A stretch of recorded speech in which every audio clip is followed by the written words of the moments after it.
YouTube. It is a beautiful morning. I wanted to bring you outside and show you what I've had going on the last few days. So it is Tuesday, March 9th.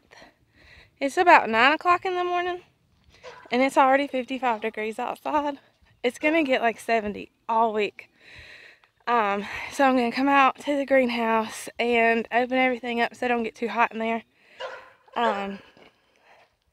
Y'all hear Dallas. So I don't know if I introduced y'all to our babies or not, but here is Daisy. Good morning, Daisy. And this is Bernie. So Daisy we got from an animal shelter locally. She had been turned in because she wouldn't hunt. So she's a black and tan hound dog, and they had bred her and then tried to hunt her. And then when she wouldn't hunt because she wanted to be a mama, they abused her and starved her and then took her to the shelter. So we got her back. She's an awesome baby. And then we have Bernie, who we got from a different local shelter. Bernie was with an older couple, and they would just let him out to go do his business and let him back in. And one afternoon he got out and the coyotes attacked him. He lost a toe, almost lost his leg. He's got a scar like all the way up his leg. But they couldn't afford his medical bills, I guess, and so they took him to the shelter. So we fostered and adopted him. And Miss Loudmouth over here is my baby. So this is Dallas, if she'll be still. Dallas, and this is Dixie. Dallas was a puppy. She's a lab mix, and I seen her picture on one of the Facebook groups. The owner was like giving away the pups or whatever for free, and she looked just like my lab that I had growing up. And I just fell in love, and I told my husband, I was like, I gotta have her. So we went over there and got her. I have never in my life seen such a mess. Like, there wasn't even a door on the trailer that we went to. There was just like a blanket hanging up. And there were dogs everywhere. There was a pig laying out. I thought it was dead at first, but then it breathed. It was just a mess. So I was like, well, we did the right thing in taking her in. And Dixie was a hunting dog. She hunted for a long time, and she still wants to. Hey baby, look at that face. Hey baby. She hunted for a while, but the guy that owned her passed away suddenly. I'm not sure what happened. And he had a lot of hunting dogs, and it became like a I want this dog so I can have bragging rights kind of thing amongst a group of people. And the people that got Dixie decided that they didn't have time for her or energy for her. She was not housebroken. I think they wanted her to be a house dog. I mean, she doesn't do bad, but she doesn't even like being inside. We bring them in at night, and if it's cold and stuff, but she just as soon be outside. So anyway, that's the story about our babies. Dallas, stop. She's so annoying, y'all. Bless her heart. She don't even know. Little puppy. Let's see. So I need to go in the greenhouse and open everything up, because if I leave this thing shut, it will easily be like 90 degrees in here today. And I have stuff growing, and I don't want that to happen. The only thing I don't love about this greenhouse is that you have to unzip and roll the door. It would be so nice just to have one that swung open, but I don't know. Everything has its own season, right? Alright, and the next thing I'm going to do is just go around, and I'm going to unzip and roll up one side of windows, and then we'll see how it does as far as getting airflow before I decide to open up the others. Alright, so now that's done, and there'll be some air in here, and I'll come back out in just a little bit. I have some stuff I want to get started, but I'll come back out and check on things. But I just want to show y'all around and give you an update about what we've got going on out here. So here's our cilantro, spinach, lettuce going, and the dino kale that we started a while ago in the house is still about the same. This one's growing. Pretty much to me though, it looks about the same. And then this, we started some cabbage seeds again. They've not done anything yet, but I mean, it's been really cold. And then this is all of my son's onions coming up. I think last time we counted, we had 11 babies coming up. He's so excited, y'all. Look, there's another one. There's another one. That one back there is doing really good. These are the onions that we had started in the house, and they're doing good, even though it's been cold. When it gets really cold, I'll cover them up. But then there's all these that are coming up, that one. And then down here, we started some colored carrots, like they're just mixed colors, and then some Denver half long carrots. They'll be kind of short and stumpy. And then we started Jupiter beets and Detroit dark red beets, because I wanted to try some different varieties. And in here is still our radishes, all these radishes, and some dino kale right here. I went through a few days ago and I started thinning out some of these radishes because it was like 4 or 5 things all together. So I thinned them out, but I didn't want to do them all at one time because I was afraid I'd kill them. So we gave that a trial run and they're doing great. I did that probably about a week ago. And outside we have started, we've got some arugula seeds started here. In here we did more broccoli seeds. These are the early peas that I had started with the bedpost. I went yesterday and got my other buckets that I needed, so that I can go ahead and start the other ones and get that other bedpost up. And I am going to put more buckets in between them and run twine in between the bedposts. That way they can climb, and I'll have 2, maybe 3. I ordered some more from Baker Creek. Maybe 3 different varieties of peas. We'll see. And then in here is the mixed Swiss chard. So that will come up and be like a rainbow of leaves. And then this is more dinosaur kale that Barry started the other day from seed. He's really excited about his dinosaur plants, y'all. He loves dinosaurs. And so I think that he's going to be probably unpleasantly surprised when he realizes that dinosaur plants are just leaves, but we'll save that for harvest. And then down here in these, I started potatoes in these 5-gallon buckets all the way down, and I'm going to make another video about that, about how to start and maintain potatoes in 5-gallon buckets. Like I said yesterday, I went and got some more. But I want to show y'all something before we go inside and start tomatoes and peppers. So this weekend, y'all, we about killed ourselves out here. Oh my gosh.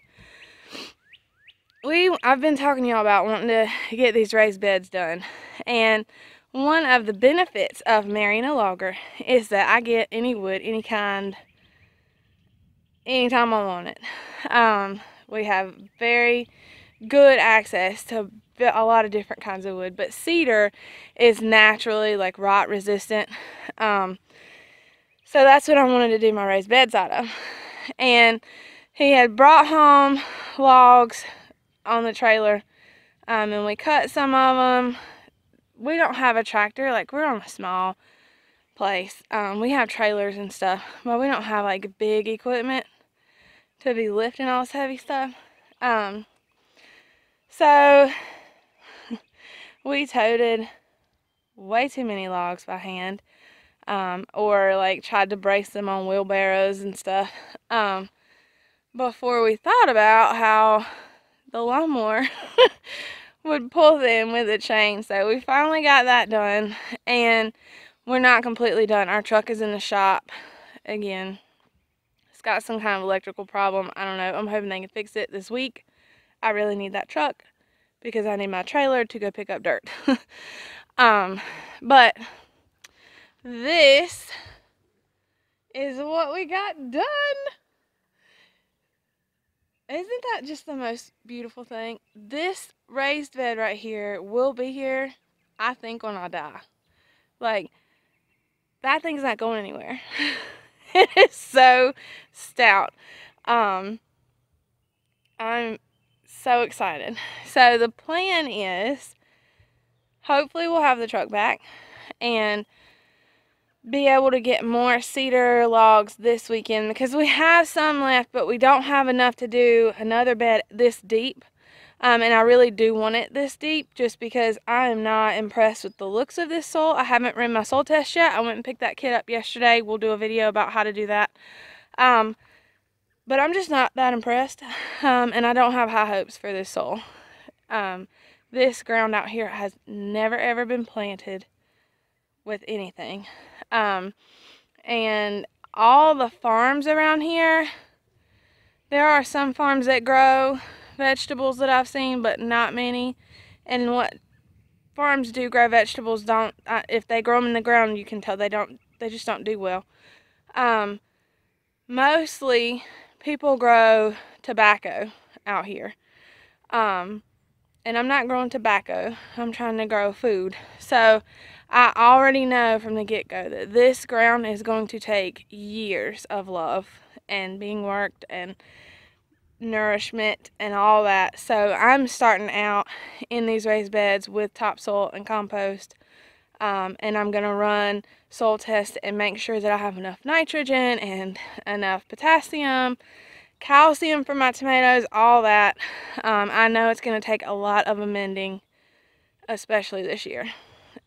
Which is fine. But the plan is to have this bed here, I'm trying to think how to do this with the camera, have another one about right here, and then have cattle panel arched trellises going between the two, so that we will, I'll be able to grow things vertically, grow things in the raised beds, and I have containers. And like I said, I'm just not going to till or worry about growing anything in the ground this year, because I just don't. It's gonna need some love, a lot of love. Up front, it's like really compact clay out here, and up front in the front yard you can tell like the driveway is concrete, but on either side of the driveway the grass is really worn down, just because we had so much rain and it was just all mud. But there's like crystals on top of the dirt up there. I don't know what that's about, but I'm pretty sure it's not good to grow in. So, there's that. Here's the apple trees. These apple trees are going to take a while, it's like a couple years at least, to start producing. I actually have another class. So I've been doing these Zoom classes with the Randolph County Ag Extension on Tuesdays. The first one was about fruit trees and bushes, and just more information about that. So they did say that when you plant apple trees you need to plant at least two different varieties. Like I have 2 Golden Delicious apple trees, and it doesn't matter if they're a male and a female or not. I still need a different variety if I want apples. obviously I want apples, so I'm going to plant more trees. But I'm just not, I don't know. I think I'll go to the nursery and look around another day, just to try to find some that I want. The other ones that they have, like at Tractor Supply and stuff, I'm just not interested in. I'm particular about eating apples. I don't like apples to be super crunchy or bitter. I don't like Granny Smith. Like, I don't like that sour taste. I just want them to be really soft and sweet. That's what I like in an apple. And so if I'm going to eat it, that's what I need to grow. So I haven't done that yet, but I will. But what we'll do now is we will go inside, and I went and got some of the Burpee little greenhouse kit things or whatever to start my tomato and pepper seeds in, because I didn't want to kill them again.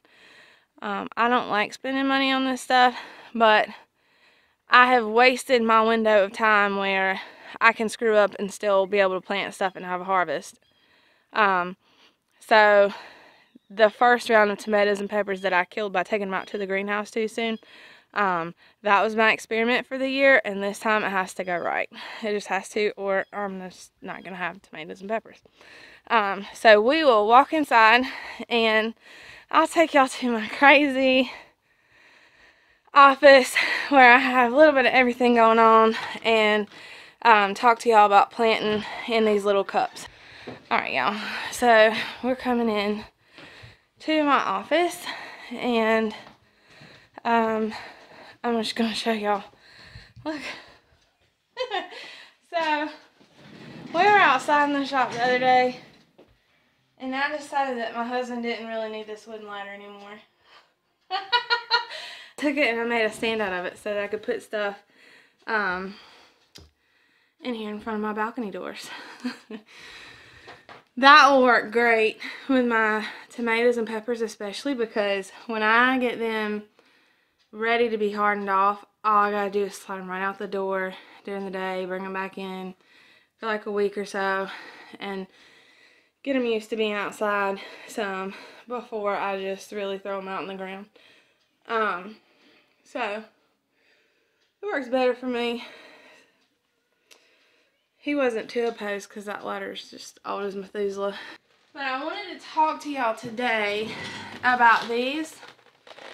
I picked these up at Tractor Supply. It was like $10 for this kit. So it's Burpee's Seed Starting Greenhouse Kit, and it has 72 cells. That means we can plant 72 seeds. You don't want to double up in things like this because these cells are so small that if you get more than one plant in here, you're going to have to split them up, or they're going to be in competition with one another. If you are very comfortable with separating and up-potting things, wonderful. I'm not. I'm just nervous about these tomatoes and peppers. I want them to go right, so I'm going to do everything that I can to make sure that happens. So we will open this thing up, and I've never used these before. This is new to me, but we'll learn together. That's what gardening's about, right? We're always growing. Alright, so this comes in this little protective thing. Alright. They also, it comes with these, there's one of these in every cell. This thing is like the dirt. Oh, where'd I get it from?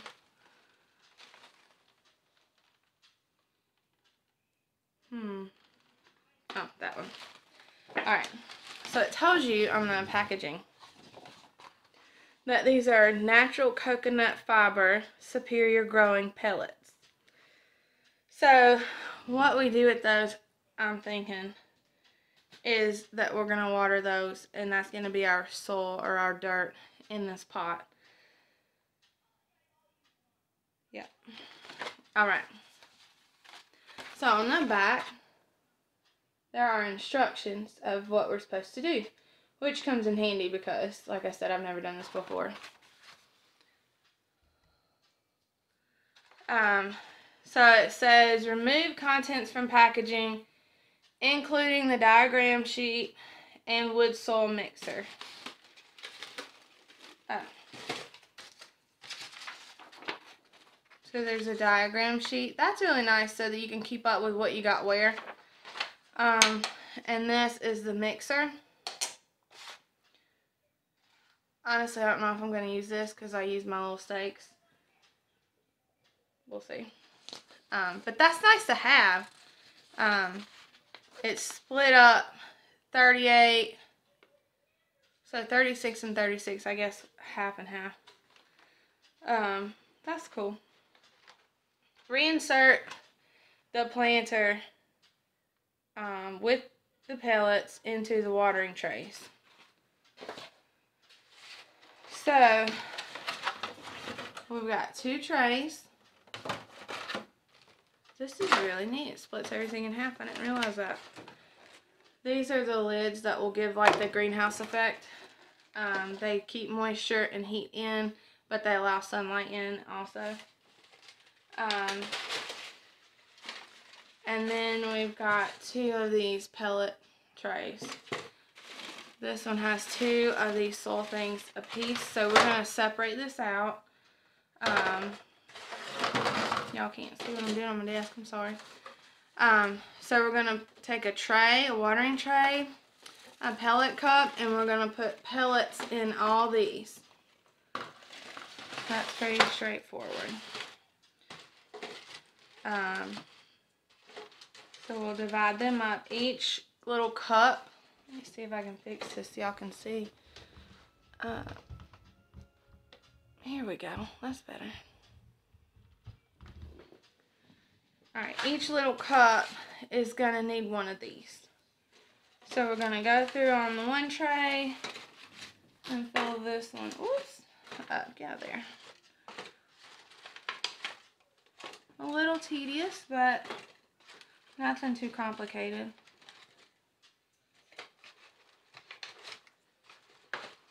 But I was telling y'all about the Zoom meetings that I've been doing. The first one was about fruit trees and bushes. They talked about everything from apple to pear trees, peaches, blueberries, and strawberries. And I learned a lot there about strawberries.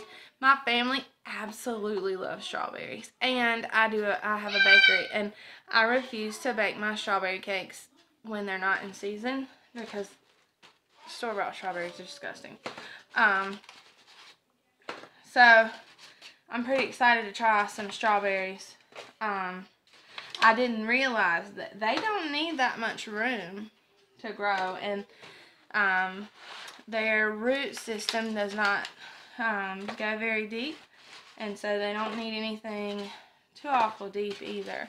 So what I'm thinking about is going and grabbing some kind of container, be it some tote bins that I find at the thrift store, or kiddie pools or something like that. I mean, it's starting to get around spring, so stores are starting to have stuff like that. And that's probably what I'll end up planting strawberries in. That way, if it does frost again, which strawberries you can go ahead and plant in 7B where I'm at now, they can stand a light frost. But if it does frost again, I'll go out and cover them up, just because I don't want to lose them. Alright, so where do our instructions go? I'm going to put these here. Alright.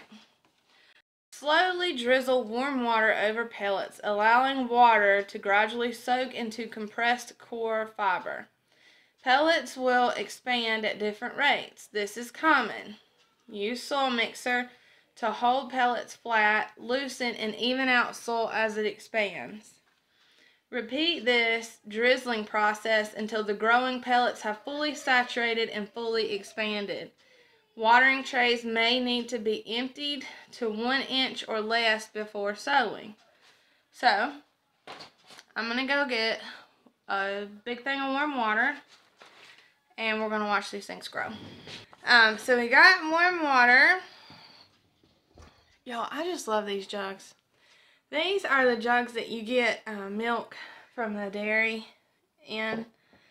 And if you go get milk from the dairy in these jugs, you take them back and you get like a bottle deposit or whatever, so your next jug doesn't cost you as much because you're reusing the glass jugs. But sometimes I just keep them because I love them and I don't mind paying for the bottle. So we're going to take our little stick here and let me see if you can see this. Let's see. I want to make sure that all these little pellets are turned over and flat, because it said to flatten them out. So we're going to flatten all of them out. And then we're going to water them. They will expand and fill out these cups with the soil that we need to plant in. I was thinking maybe this little thing would be a good tool, but we'll see. I have short fingers, so.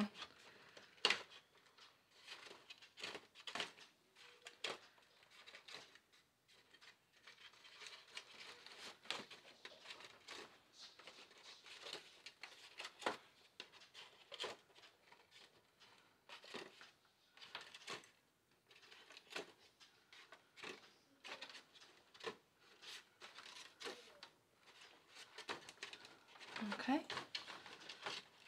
here's that tray.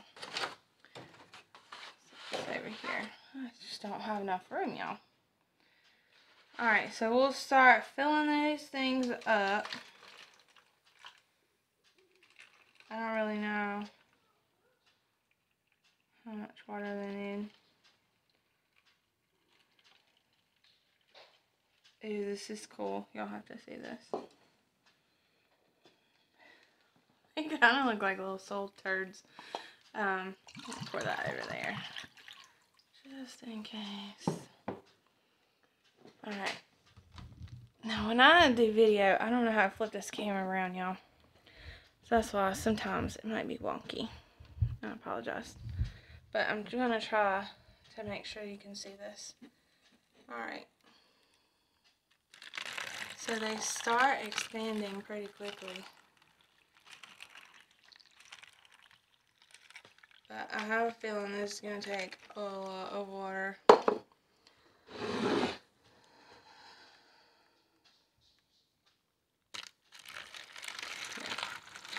Let's just get it done already.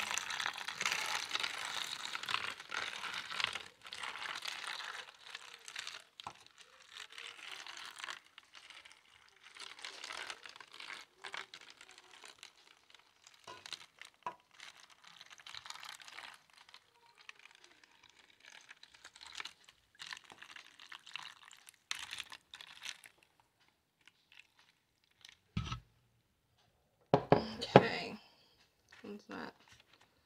Oh, that one had flipped over, y'all. See if I can, there we go. Stand it back up. Alright, that's pretty neat, huh? Okay.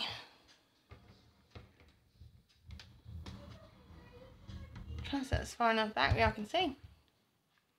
Alright. So, now let's see what the instructions say. And we'll just work on this tray together and I'll do this one, because I don't want y'all to get bored. Alright. Once pellets have fully expanded, 3 to 5 minutes. So 1 to 2 seeds into each cell. It is recommended to group seeds with similar temperature, moisture, and light requirements in the same greenhouse kit. That makes sense, right? You don't want to put lettuce in here that does not need to be that hot because it's going to wilt. But tomatoes and peppers pretty much go hand in hand. I have enough varieties of tomatoes and varieties of peppers that I want to plant that I am not even going to be mixing them up. Like, this is going to be a variety, this is going to be a variety. So that's what I'm going to do. If you're not planting as much stuff, certainly think about what you are going to plant and make sure that it has pretty much the same needs. You can plant different varieties of lettuce in one container, or you could do, like, if you want to start your melons, I don't start my melons in pots like this. I just wait and put them outside in the ground or in the raised beds this year. But, you know, certain things that go hand in hand together, you could start together, but you don't want to put like a cool weather crop and a hot weather crop in the same container because they have very different needs. After sowing, place the clear domes on top of the planting trays. Remove domes once seedlings emerge. So we're going to put these clear plastic lids on top of here like this, and it'll create like a greenhouse effect. You can still use heat mats under these if you wanted to. I'm not sure how well the grow lights would work. I don't see why they wouldn't work, but they would have to be like, you want to make sure it's not a grow light that's going to get hot and melt the plastic, because they would have to be like right on top so that your plants don't get leggy. And once you first see the seedlings emerge, like the first little green shoot, you want to take those caps off. Why would we do that? Because you don't want to make your plants too hot. They do need some airflow. You don't want them to get diseased. Keep seedlings in a sunny location and add water directly to the watering tray as needed. 1/2 inch to 1 inch depth works well. So when your seedlings start emerging, you take the cap off. You want to water straight into this tray. Let me see if y'all can see back here. So you won't have to lift it all the way up. I'm just doing this so y'all can see in the camera. I don't have a ton of space, but you want to water in that tray. You see where that tray is? Water in that tray about 1 inch or 1.5 inches deep. That's going to bring the water up from the bottom of the plant or the root system. Especially tomatoes and peppers don't like their leaves being wet. And so you don't want to just cover the tops of your tomato seedlings with water. They're not going to do well. They're not going to like that. They do much, much better watering from the ground up or their roots up. That's where they absorb their moisture and their nutrients. After 4 weeks of growing, add a starter fertilizer such as Burpee's natural and organic starter with transplanting plant food for strong root growth. That's up to you. I'm probably not going to do that because I am going to be amending all the soil that is going in those beds. So I don't feel like I need this. My tomatoes and peppers are going to stay in here for about 4 to 6 weeks, and then it will be the middle of April and it will be time to take them outside. It also gives you information to harden seedlings before transplanting. Move the trays to a shaded location outside for a week. Once the seedlings have been acclimated to the outdoor area, they are ready for transplanting. Acclimation is huge. That's the whole reason that I killed the first round of tomatoes and peppers that I had, because I was fooled by a couple warm days and I was excited. We had the greenhouse and I was like, oh, the greenhouse will keep it warm. But then we had another frost. So everything died. Anyway, you don't want to do that with your plants. You just want to take them out for a week. You want to take them outside, in and out. If it's going to get cool at night, even like 45 degrees, I would bring them back in at night. These little things are cool to play with. So I'm just going to give these time to really completely open up and be saturated, and then I'll start my seeds. It says 1 to 2. I am probably only going to do 1 per cell. But I'll show y'all what I'm going to plant in here. Alright, so these are just my tomatoes. Gonna do beefsteak again. And Brandywine again. San Marzano Those are the good, like, paste tomatoes. They're good for sauces and things. Mexico midget tomatoes are, like, gonna be like a cherry or a grape tomato. These large red cherry tomatoes. And I got some black creme seeds. Those are what I'm going to start initially in these containers. As far as my tomatoes go. The peppers, I have some just orange bell pepper, some mixed bell pepper that will produce whatever color. And then I have some jalapenos. I'm not going to plant a ton of jalapenos, but I do want to try my hand at making salsa this year. So I'll plant some of them. That's about it. But I will keep y'all updated and let you know how this goes, and bring you back when they start sprouting and show you how they're doing. I'm hoping this goes well, y'all. I really want tomatoes. I also went to the nursery and I got some plants just as a backup because I am nervous about this soil, and it's probably just overreacting. Okay, it's probably gonna be fine, but I don't want to take any chances. I'm nervous, y'all. I want my stuff to grow.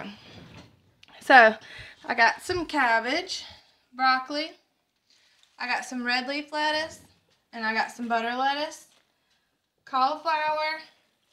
This I'm stoked about, but I only got one plant. It's broccolini. I always see chefs using this on TV, on the Food Network, and I have never, ever in my life in a store seen broccolini. Ever. But I want to use it. So, I got one of those, because it's $5 for one thing. I'm totally looking for seeds, y'all. Alright. And I got romaine lettuce, baby carrots. I got 2 of those. And then I got some purple kale. And then over here, I grabbed some rosemary and lavender that are already started. So that way I just have a backup plan in case something goes wrong and doesn't work out.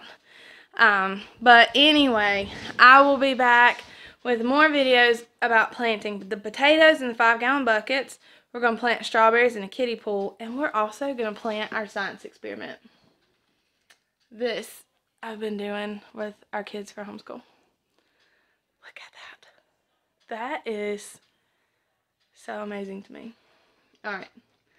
That is an onion that I left in the pantry too long, and it started sprouting, so I put it in a bowl of water, and then it really took off. So I'm stoked, but I've got to get off of here and get ready for that Zoom meeting and get these tomatoes going. But I will check back in a few days and let y'all know how things are going. Till then, God bless.